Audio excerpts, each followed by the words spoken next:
ವಿಜಯನಗರದ ದಸರಾ ವೈಭವ ಹೇಗಿತ್ತು? ಪೋರ್ಚುಗಲ್ನಿಂದ ಬಂದ ವಿದೇಶಿ ಪ್ರವಾಸಿ ಡೊಮಿಂಗೋ ಪಯಾಸ್ನ ಅಂದಿನ ಮಾತುಗಳು ಇಂದಿಗೂ ವಿಜಯನಗರದ ದೃಶ್ಯಗಳನ್ನು ಕಣ್ಣ ಮುಂದೆ ತರುತ್ತವೆ.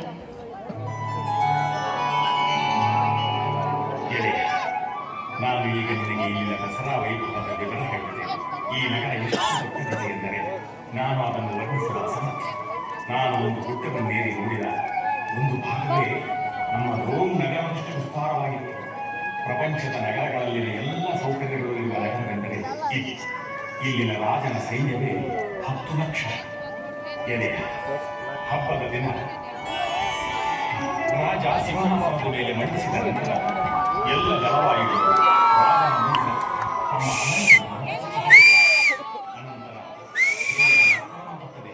ಹೀಗೆಲ್ಲ 9 ದಿನ ನಡೆಯುತ್ತದೆ. 10ನೆಯ ದಿನ ಸೈನ್ಯದ ಪರಿಶೀಲನೆ.